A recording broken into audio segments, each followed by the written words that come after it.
On poursuit donc au matin de ce jour. Place aux analyses et commentaires, pas de Laurent Roland Toninquet ce matin, mais donc de mon invité surprise en définitive, à savoir Maury Arnaud Agua. Maury, bonjour.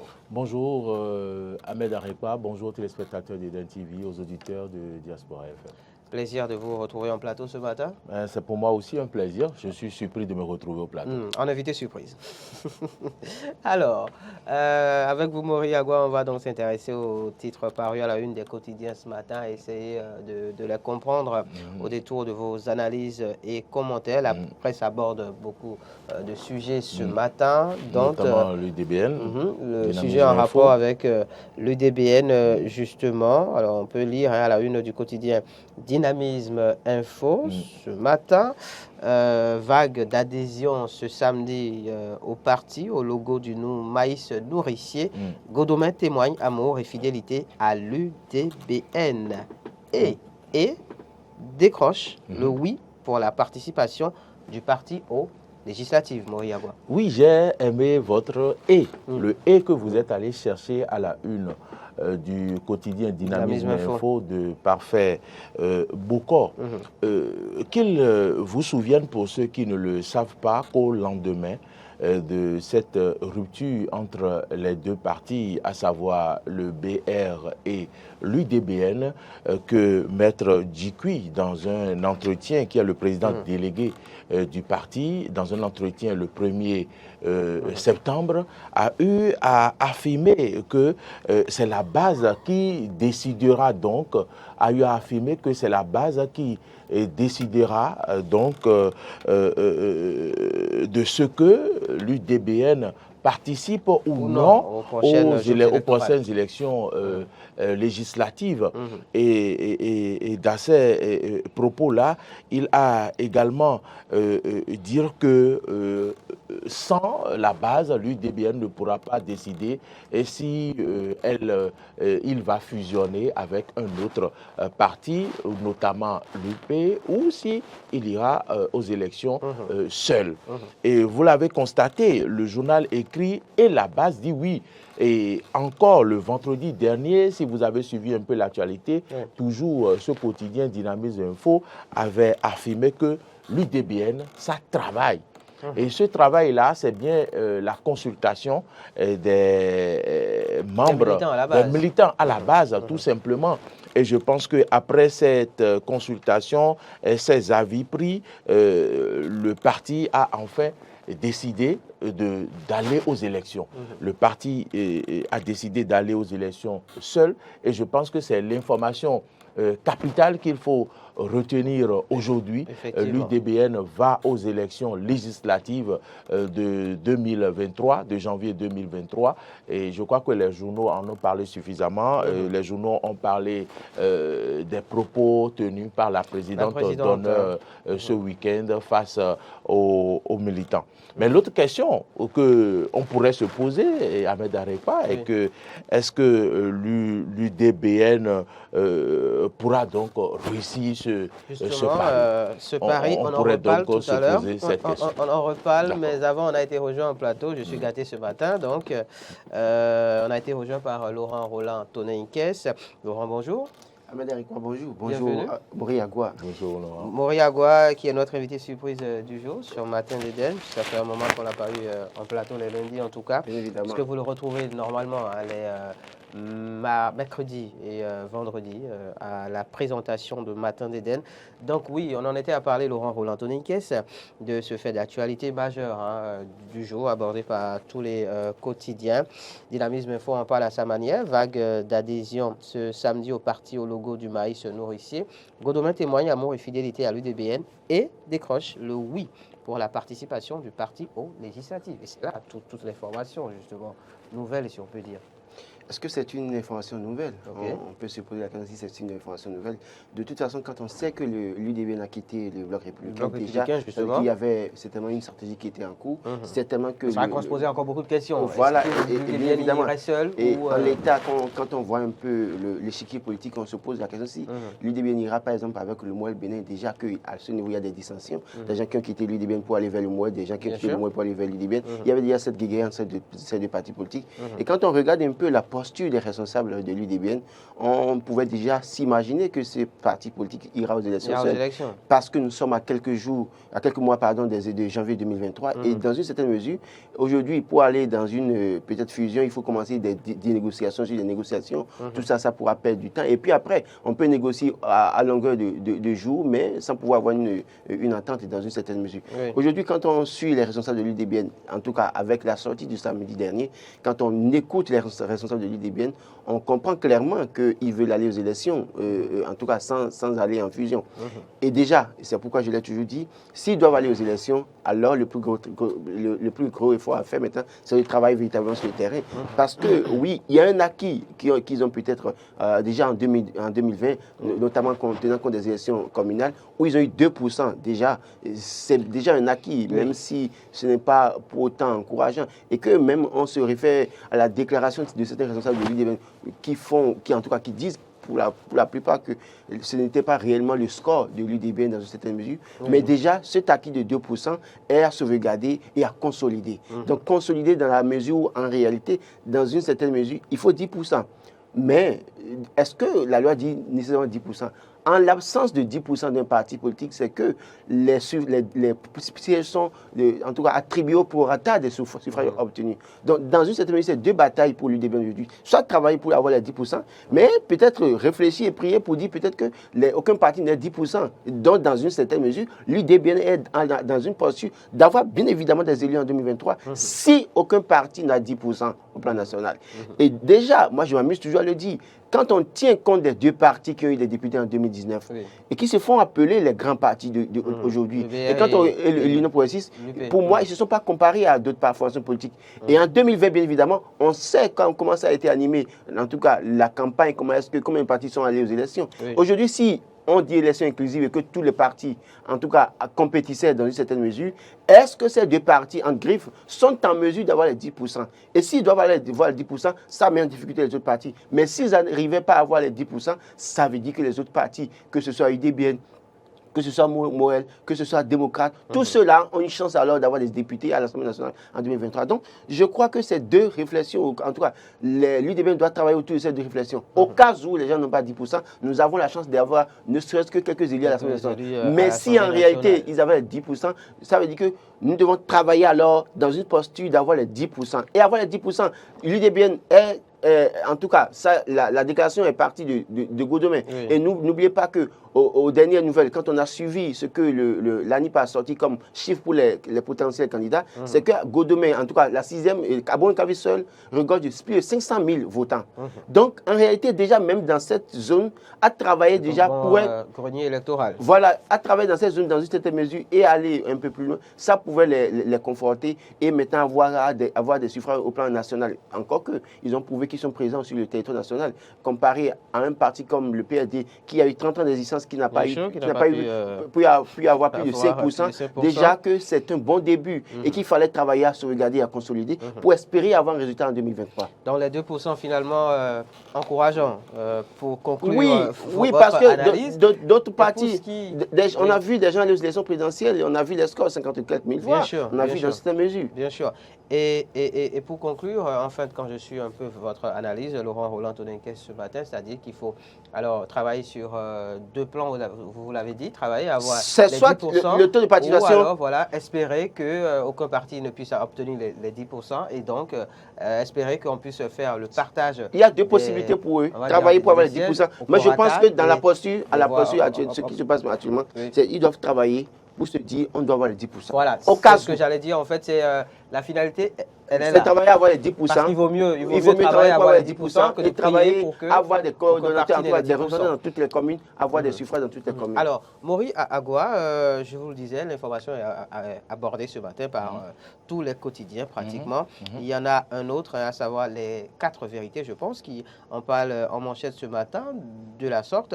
Sortie politique des responsables du parti le week-end écoulé. L'UDBN va aux élections pour siéger à l'Assemblée nationale. Oui. Donc là, assez clair. Oui, le journal a eu raison de le dire parce que c'est la présidente de l'UDBN, la présidente d'honneur, Claudine Omolara Fiavi Prudencio, qui l'a affirmé le samedi. Et c'est déjà très déterminant. On y va pour gagner. On y va pour gagner. Quand la présidente d'honneur du parti croit en ce qu'elle fait à une conviction, ça galvanise la base.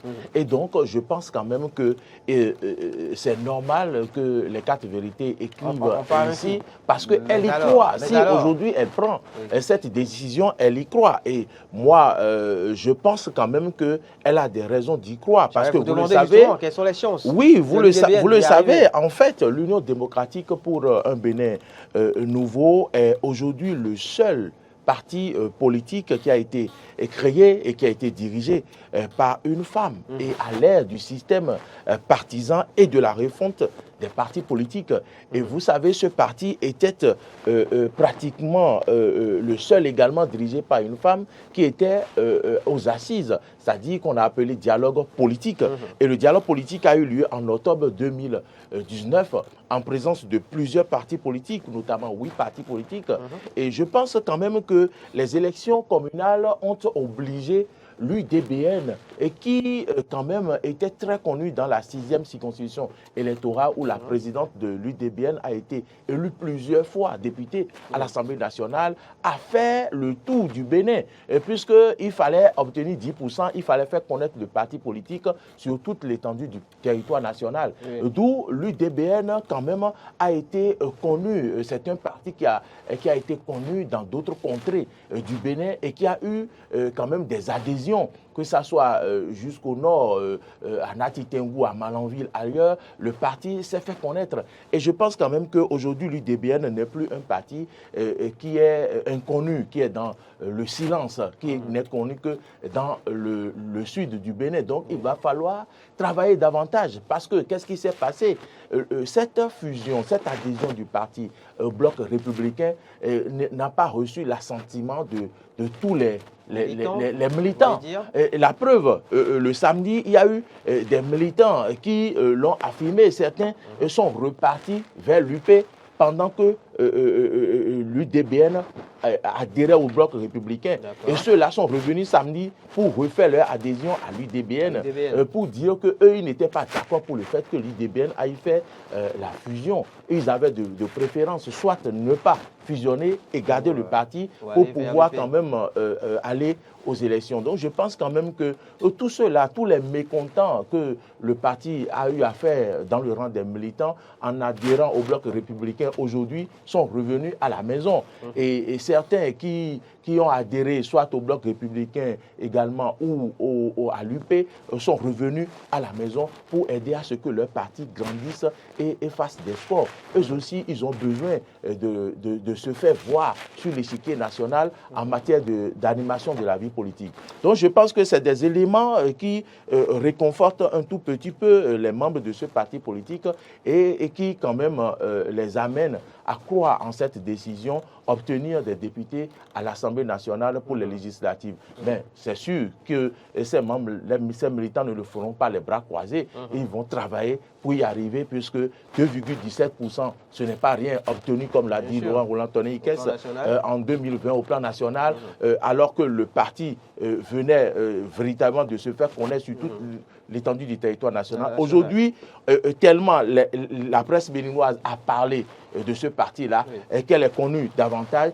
Et également, aujourd'hui, il suffit que les responsables du parti aillent vers les militants, reconquérir le cœur de ceux-là. Et ceux-là qui sont admirateurs de ce parti-là, dirigé par une femme, je pense quand même qu'ajouter à cela, et le travail qui sera fait sur le terrain, l'avenir est prometteur pour le parti politique en ce qui concerne les législatives. Conserve donc toutes ses chances je le crois. À vous écouter. Je le crois. Ce matin pour donc siéger à l'Assemblée nationale. Laurent Roland-Tonné Ikes, je vous disais donc la présidente qui est très déterminée et affirmative sur le sujet. L'UDBN va aux élections pour siéger à l'Assemblée nationale. Vous avez, au travers de votre analyse, ce qu'il fallait travailler justement avoir les 10%. Mais dans le fond, comment on y est arrivé? Quelles sont les choses concrètes de l'UDBN aujourd'hui, sachant justement tous les mouvements qui s'opèrent dans la classe politique pour le renforcement des deux blocs donc, du parti au pouvoir, sans parler aussi du travail qui est fait peu ou prou au niveau de l'opposition, parce qu'il y a des grands ensembles. Je crois que dans une certaine mesure, d'abord, il faut reconnaître que quand on va à une compétition, c'est pour gagner. Et donc, l'UDBN ne dira jamais que nous allons aux élections pour perdre. Tout le monde va aux élections pour gagner. Et déjà, c'est après l'affirmation, en tout cas cette déclaration, qu'est-ce que nous faisons concrètement pour, dans une certaine mesure, conforter ce que nous disons. C'est-à-dire que quand nous disons que nous allons aux élections pour gagner et que nous ne donnons pas le moyen pour gagner, ça pose un problème. Ça, c'est le premier aspect. Mais déjà, quand on regarde un peu la posture des responsables de l'UDBN, on se comprend que dans une certaine mesure, ils font assez d'efforts déjà. Ils ont continué à commencer à faire des efforts sur le terrain pour avoir des résultats en 2023, des résultats en tout cas au-delà de ce qui a été obtenu en 2020. Maintenant, quand on regarde un peu les turbulences, je vais dire au niveau des formations politiques, notamment UP, BR et des formations de l'opposition, je crois que dans une certaine mesure, la première chose à faire pour l'UDBN, c'est de travailler déjà peut-être à rallier à ça à cause des mécontents des autres partis. C'est le premier aspect. Il faut identifier dans toutes les localités les mécontents des autres partis. Ne soyez pas surpris que, vous savez, tout ce que vous voyez aujourd'hui comme agitation, à partir d'octobre, en tout cas, on est à quelques jours d'octobre déjà, vous allez voir beaucoup de mouvements. Parce qu'il y aura des mécontents. En fait. Il y aura plus de mécontents dans une certaine mesure. Et il y a aussi ces personnes... Par le lendemain de la liste également. Bien évidemment. Dans la constitution des listes, il y aura des mécontents. Et dans ça, c'est le premier. Le deuxième aspect, c'est qu'il y a des nouveaux majeurs en réalité. Moi, je crois que l'UDBN ferait mieux de travailler beaucoup plus à rallier à sa cause des nouveaux majeurs. Parce qu'il y a des gens qui seront, à partir de 2022, 2023, sont électeurs. D'accord. Et ces jeunes, en réalité, se trouvent dans nos universités, se trouvent dans les centres de formation, se trouvent... Parce qu'en réalité, au niveau des autres électeurs, il y a déjà je dirais en griffe, des vieux briscards qui sont à bord, en tout cas dans une certaine mesure, abonnés à certains partis politiques, et qu'on ne peut pas arriver à convaincre dans une certaine mesure. Et donc, il faut ça. Et puis, il faut voir dans les localités, parce que vous allez voir qu'il y a quelque temps, le PAD a rejoint l'UP. Mais il se fait que des gens à PRR ont dit qu'ils ne suivent pas l'UP. Bien sûr, bien sûr. Donc, tous ces leaders, en réalité, qui disent devant caméra micro, nous rallions telle cause, il y a des militants dans leur localité qui ne sont pas d'accord. La preuve, Maury l'a dit, quand l'UDBN allait vers le BR, des gens de l'UDBN sont allés vers l'UP. Ils sont revenus à la maison. Il faut aller peut-être chercher à convaincre ces personnes. Et ces personnes qui sont les déçus de certaines formations politiques, parce que, qu'on ne le veuille pas, il y a des gens qui sont déçus de certaines formations politiques parce qu'en réalité, il y a un peu ou prou des situations. Donc, travailler à convaincre ces personnes, mais en même temps aussi, proposer une alternative crédible. Parce que qui voulons-nous envoyer à l'Assemblée nationale? Voulons-nous envoyer des gens qui, pendant 3 ans, seront tout le temps silencieux? Voulons-nous envoyer des gens à l'Assemblée nationale qui se pencheront véritablement sur les questions essentielles qui concernent les Béninois? C'est autant de choses sur lesquelles. Donc le discours doit pouvoir être un discours différent du discours qu'on a l'habitude d'entendre. Parce que des gens vous diront, Patrice Talon a tout fait, vous votez pour nous, nous allons aider Patrice Talon. Mais au-delà de tout, quand vous êtes allé à l'Assemblée nationale, vous avez tout le temps voté des lois. Mais toutes les lois que vous avez votées, ces lois ont-elles été dans le sens du bien-être des Béninois, de la protection, de la quiétude des populations dans une certaine mesure? Donc, je crois que c'est chercher maintenant une alternative crédible, un discours crédible qui puisse convaincre les populations. C'est de ça qu'il est question. Autrement, nous allons peut-être faire des déclarations, mais les populations ne vont pas nous suivre. C'est ça le véritable problème. Donc, je crois que les responsables de l'UDBN ont la carte, en tout cas, ont leur destin en main. Donc, parce que nul ne détient aujourd'hui leur destin, ils ont décidé d'aller aux élections seuls. Je crois que c'est à eux de travailler à cela pour aller véritablement aux élections en se mettant au travail et en cherchant à rallier à leur cause des gens qui pourront, en tout cas, les aider à atteindre ce but. D'accord. Alors, on va fermer cette parenthèse puisque ce n'est pas le seul fait d'actualité abordé ce matin à la une des quotidiens. Il y en a beaucoup. Dans le courant du week-end, il y en a aussi un en rapport avec la classe politique, en rapport avec les législatives de 2023, l'adhésion donc du parti LNA, par exemple, à l'Union progressiste Le Renouveau. Mais c'est pas une surprise. Vous savez... Sophie Yarou, opposant farouche. Oui, écoutez... Qui vous a dit qu'il était opposant farouche? C'est l'idée qu'on en a dans la classe politique. C'est vous peut-être qui avez cette idée. Parce que moi, je n'avais pas, même ceux qui se disent opposants aujourd'hui, je n'ai pas une idée de ceux qui sont des opposants farouches. Okay. Parce que c'est leur intérêt qui prime sur... En tout cas, un jeu d'intérêt là aussi. C'est un jeu d'intérêt. Écoutez, comment vous... il n'y a pas événement. Comment pouvez-vous... Il n'y a pas événement. Attendez, comment pouvez-vous comprendre quelqu'un qui a été ministre de Boni, qui finalement est rentré dans MDF, du parti FCBE, qui a réussi, en tout cas qui à un moment donné, a accepté qu'avec Rompé, ils essaient de dégager Boni. Ils ont fait le chemin, qui aujourd'hui, c'est un jour... est devenu silencieux et demande maintenant à constituer son parti, et finalement se retrouve de côté. Ça veut dire que le monsieur aussi... On se rappelle que justement, au moment donc, de la constitution du parti, sinon de la création du parti, c'est un parti qui se disait ni de gauche, ni de droite, ni mouvancier, ni opposant. Mais écoutez... Et quand on lit, permettez Laurent, quand on lit la déclaration justement du parti LNA qui donc donne à savoir qu'il adhère désormais à l'Union progressiste Le Renouveau, on se rend compte qu'il est fait mention de ce que le LNA justement, jusqu'à un passé très récent, travaillait à ce qu'au niveau de la classe politique, au niveau de l'opposition notamment, il puisse y avoir regroupement. Et c'est parce qu'à ce niveau, cela n'a pas marché que finalement, les militants ont donné plein pouvoir aux dirigeants pour aller dans un grand ensemble, quel que soit le bord. Ahmed n'arrive pas.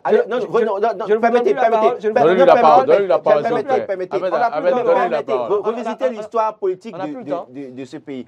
Tous les partis qui ont été constitués, qui se sont dits centristes, sont toujours allés par la suite vers la mouvance. On l'a vu avec Abiola François, qui, au lendemain, en tout cas en 2016, a créé son parti pour dire qu'il est centriste. Et au finish, qu'est-ce qu'on a constaté? Il est du côté du BR et finalement, il a trouvé son poste au conseil électoral. Et silence radio. Donc Yaou cherche aussi un poste. Mais écoutez, dans une certaine mesure, eux tous, c'est leur suivi, c'est leur... Avez-vous la même analyse? Oui, quand même. Je pense quand même qu'on ne doit pas être vraiment surpris, puisque aujourd'hui, vous n'avez pas parlé de notre ami Aditi Boudé, qui aujourd'hui, hier, s'est clamé grand opposant et qui aujourd'hui est en train d'aller à l'UP, est très proche, ou bien le téléchargement est à 90%, comme le dirait l'autre journal.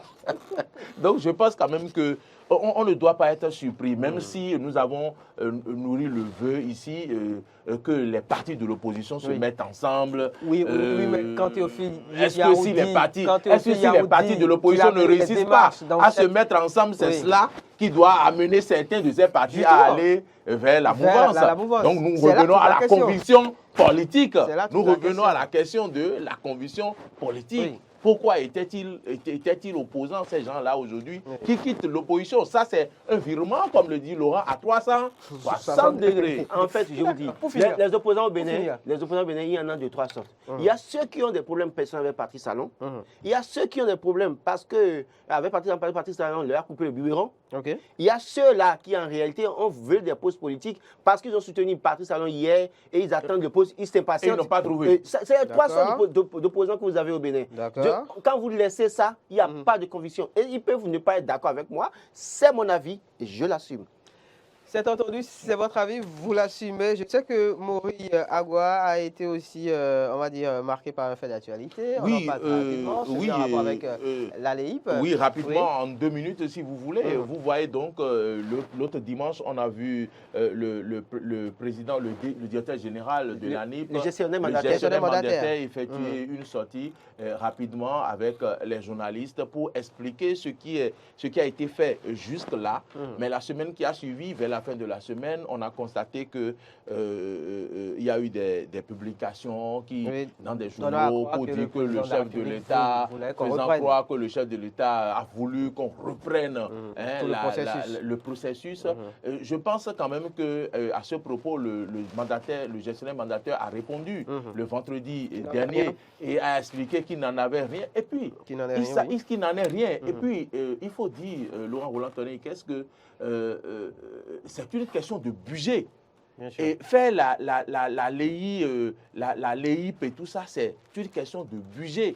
Et je pense quand même que ce n'est pas sûr qu'avec tout le budget, tout ce qui a été dépensé du début du processus jusque-là, et connaissant le chef de l'État très regardant en matière de gestion économique, qu'il puisse remettre tout cela en cause pour pouvoir amener le gestionnaire mandataire à reprendre tout ce qui a été fait jusque-là. S'il y a des choses à améliorer, la NIP va s'atteler à le faire. Et c'est à cela que travaille la NIP. Je pense quand même que le gestionnaire mandataire a fait ce qu'il doit faire, expliquer à l'opinion publique ce qu'il en est et que ces détracteurs se rangent. Et qui sait, est-ce qu'ils lui en veulent pour le poste qu'il occupe aujourd'hui, alors que c'est plutôt tel qu'il l'explique, c'est un poste technique. Bien sûr. Hein, de technocrate. Les gens ne sont jamais d'accord avec le travail fait par la NIP. Qu'ils vous souviennent que dans la conception de la LEPI dans ce pays, les gens n'étaient pas d'accord. On boycottait, on dit. On invitait les électeurs à ne pas aller aux élections. Déjà, même pour le ravi, les gens disaient que en fait, c'est pour que Patrice Talon contrôle les élections. Comme ils avaient eu le discours sous Boni Yayi pour dire c'est pour que Boni Yayi voulait contrôler les élections qu'il a envoyé la LEPI. Je crois que les gestionnaires mandataires de la NIP feraient mieux de se concentrer sur son travail. Et de continuer à nous sortir une liste fiable, inclusive, pour que tout le monde aille aux élections. Précisons par rapport à la LEPI, justement, que le réaffichage est programmé pour le 1er octobre. Du 1er au 15 octobre prochain. Donc, sortez, allez consulter la liste et faites les observations. Zidouane, s'il y en a. Il faut que les acteurs politiques encouragent les populations à aller, parce que les populations sont démotivées. Bien sûr, et ça, on en reparlera très certainement.